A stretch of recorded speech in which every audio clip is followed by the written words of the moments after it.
So as we talk about Mother's Day today, I want to talk about, I was thinking about it, I was doing it this week, and I was blessed with an amazing mother as well.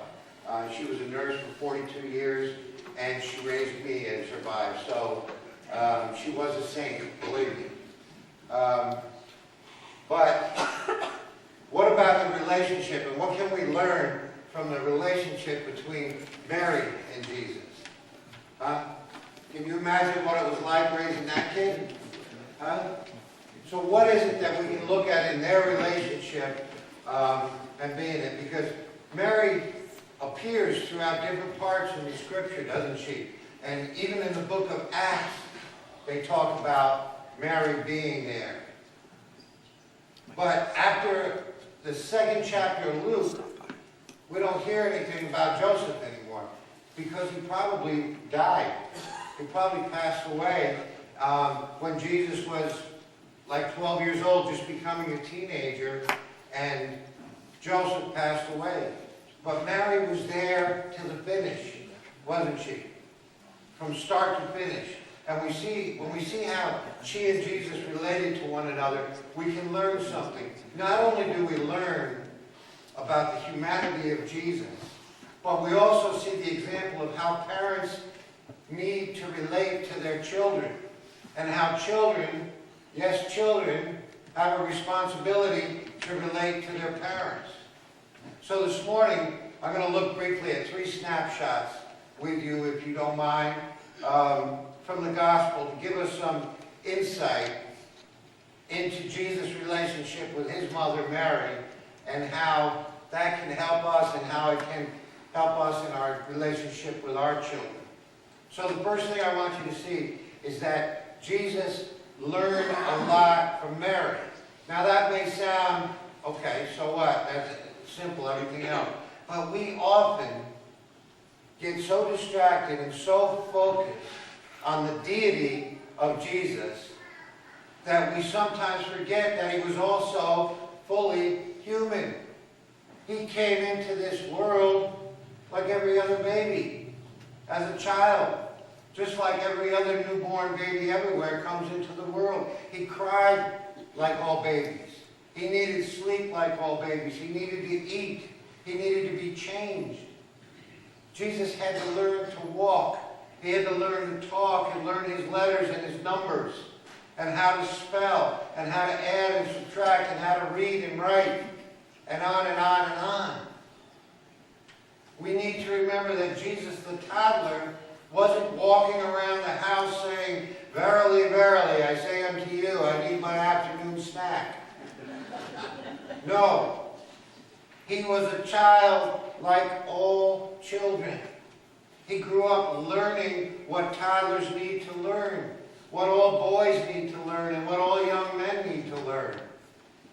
And he did this under the guidance of Mary and Joseph. We see from the very beginning that Mary and Joseph were very conscientious about doing everything right with Jesus. We see that in the Scripture. On the 8th day after Jesus was born, they took him to be circumcised. And then Luke writes in Luke 2:39, when the time of their purification, according to the law of Moses, had been completed, Joseph and Mary took him to Jerusalem to present him to the Lord.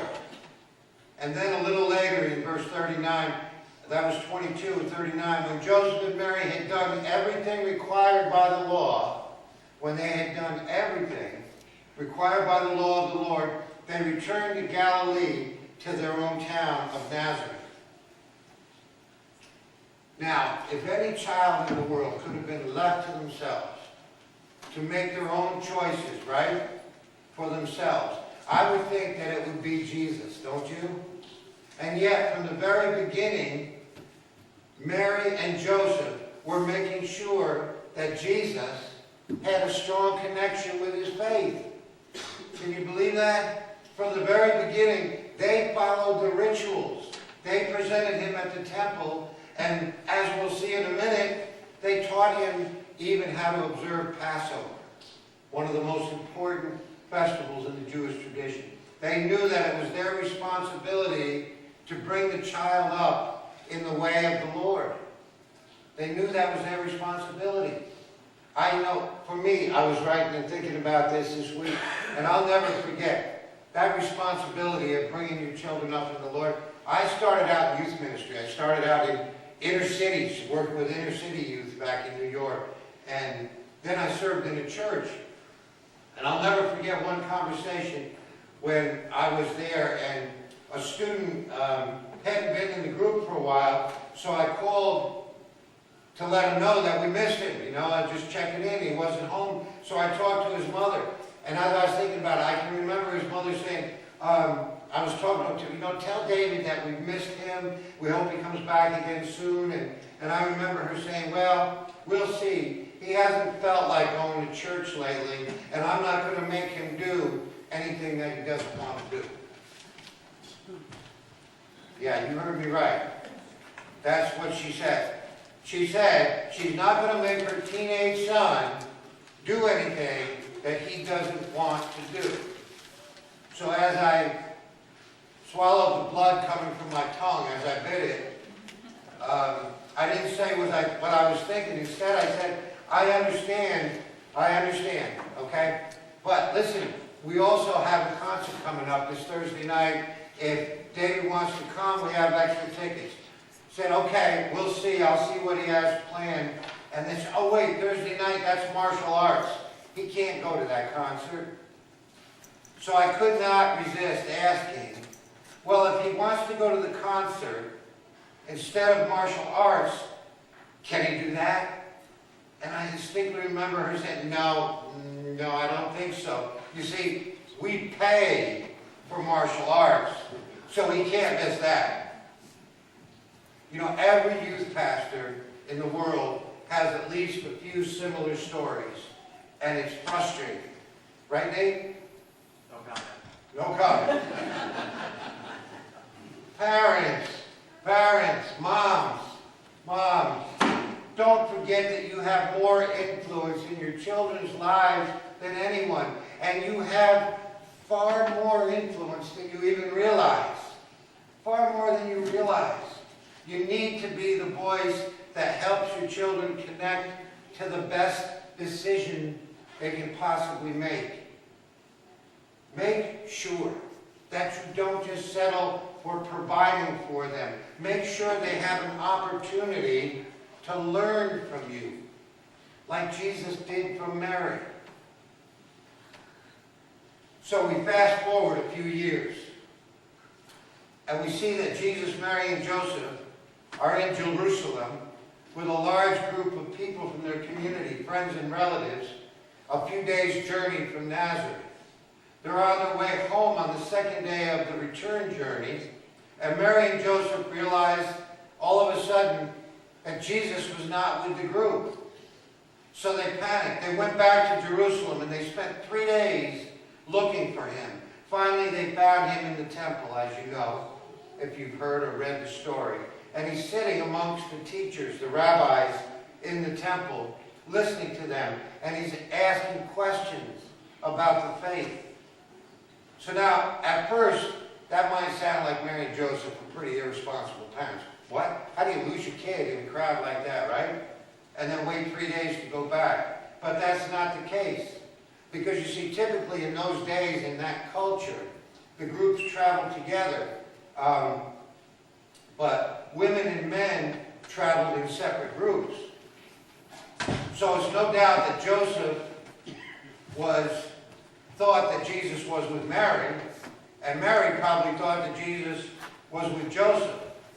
But when they stopped for that first night camp, they realized that Jesus was not there.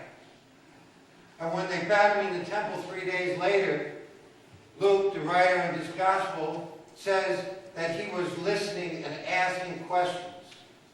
That phrase in the Hebrew idiom, that describes the activity of a student.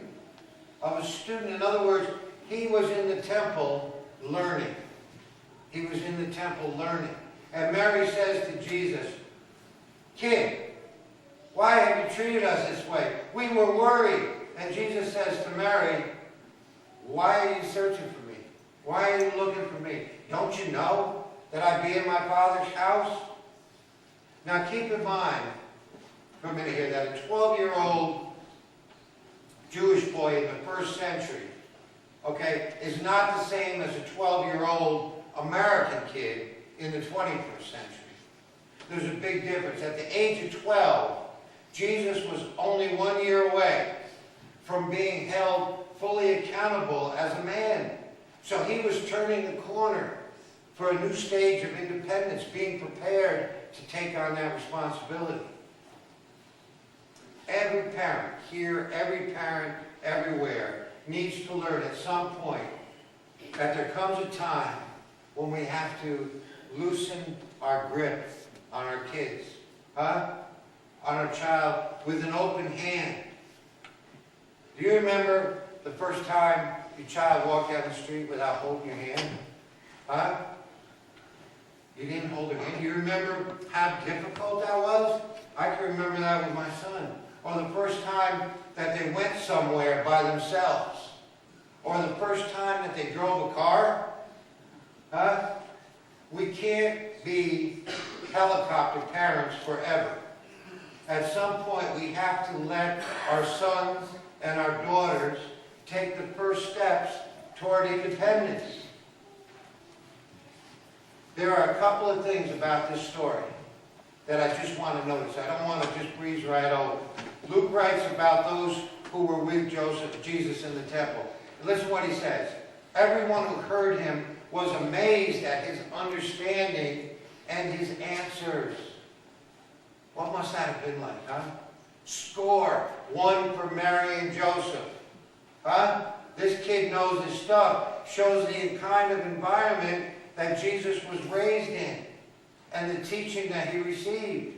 Remember, Jesus did not arrive in that manger with a head full of knowledge.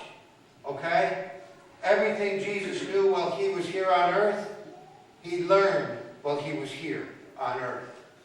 Because Mary and Joseph created such an environment for him. And he was able to learn and grow as he needed to. There's another statement in this story I want you to notice. Luke 2:51 and 52. Then he went down to Nazareth with them and was obedient to them. But his mother treasured all these things in her heart. And Jesus grew in wisdom and stature and in favor with God and men. He grew in wisdom and stature. He was growing, developing. We don't know when Jesus understood everything about who he was, or when he understood completely what his mission was to be. Maybe this story shows us the beginning of that realization for him. But what we see next from Jesus is that he continued to be obedient to God and to his parents. He continued to learn. He continued to grow physically, mentally, spiritually. We see from these accounts of Jesus' early life that he was a learner. He was a learner. He was a student of the Word. When we read later in the Gospels about how Jesus would spend the night alone in prayer, you know, how he'd go away or spend the time in prayer, we need to remember he first learned to do that from Mary and Joseph. So moms, since this is your special day, I want to urge you to make it a priority to teach your children everything that is good, everything that is right, everything that is holy, that they need to know. Because as you see, Mary planting the seeds of growth throughout Jesus' childhood is what makes this next snapshot I'm going to give you of his ministry possible. We just looked at how he learned from Mary and Joseph. Now I just want to briefly notice how Jesus listened to Mary, how he listened to her. After the story of Jesus getting separated from his parents in Jerusalem, we don't have any details of his life until his ministry is about to begin.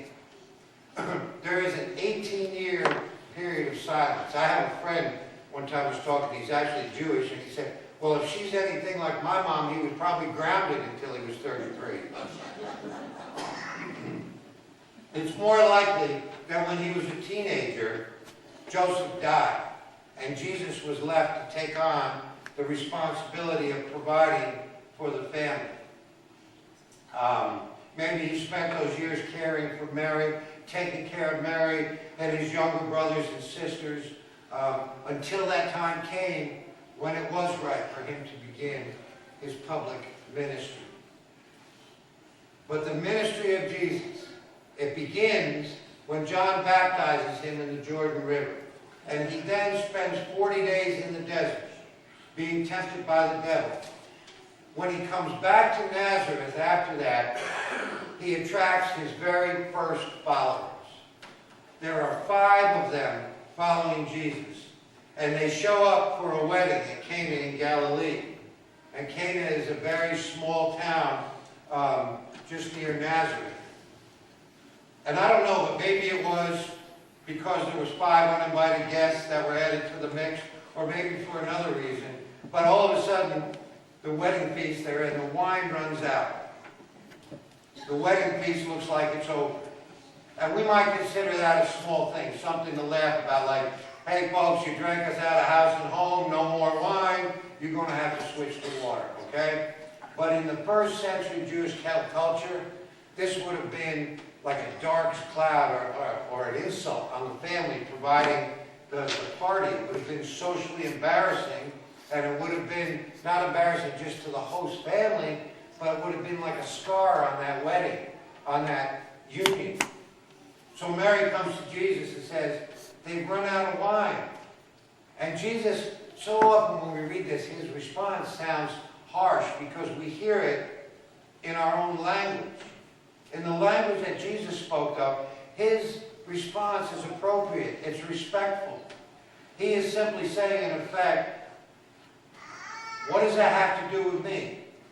My time has not yet come. But listen. Mary saw something in Jesus that he had not yet seen. She saw that his time had in fact come. She didn't say anything more to him. She just said to the servants, right? Do as he tells you. Jesus tells the servants to fill the stone jars with water. That water is turned into wine and served to the guests. Now this story used to confuse me. I've wrestled with it a lot. Because I always thought that Jesus was omniscient while he was on earth. He knew everything that there was to know, right? So why would he say to Mary, my time has not yet come, and then turn right around and perform this miracle? Because, I'll tell you why. I think it's because Jesus understood at that moment that the Father was speaking through Mary. God was speaking through his mother. The person he could trust more than anyone else on earth. God the Father was speaking. And God was telling Jesus, yes, your time has come. Your time has come. So I think this story of the wedding feast at Cana gives us insight into the relationship between Jesus and Mary. She saw him for who he really was. As far as anyone else was concerned, he was just a carpenter. Even his own brothers and sisters thought he had lost his mind and thought he was out of his mind. But Mary knew who he was all along. Mary knew. Now, moms, friends, the lesson here is clear, abundantly clear. Moms, your children need you to see in them what the rest of the world can't see. They need you to see in them what the world can't see. They need you to see them in the terms of their potential, in terms of their possibilities. They will never get too old for you to speak a word of encouragement to them. Speak it into their lives. And for the rest of us, we need to remember That our moms, your mom has a unique perspective on what's best for you. She may not always be right, but I will guarantee you, in fact, I'd be willing to guess that she is often enough, right often enough, that whenever you need advice, her advice deserves a listen. She is right often enough. Jesus learned from Mary and Joseph, and he was obedient to them. He listened to Mary so that God could use her to speak to him. And there's a third thing I want you to see. This is it. I want you to see how Jesus took care of Mary. The relationship between Jesus and his mom. After Jesus was arrested, the rest of his disciples abandoned him. All but one. He was beaten. He was mocked. He was humiliated. He was hung on a Roman cross to die a painful death. Almost everyone who had followed him was gone. They're gone. But Mary was there. And she watched as he died alone. Even as he was forsaken for a moment by the Father himself. But she was there. Mary was there. And she watched as her little boy, that little boy she had held in her arms, who she taught to pray and bandaged his skinned knees and took care of him in so many ways. In the midst of the crowd of jeering onlookers, she watched as he died a violent death. All of the disciples had gone away, except for one. John was there. And from the cross, Jesus spoke to Mary, saying, "Dear woman, here is your son." And then he said to John, "Here is your mother." Jesus could not breathe his final breath without making sure that Mary was taken care of, that she was provided for. And you know, as we grow older, we reach a point, at some point, where we no longer are relating to mom and dad in terms of what they can do for us, but in terms of what we can do for them.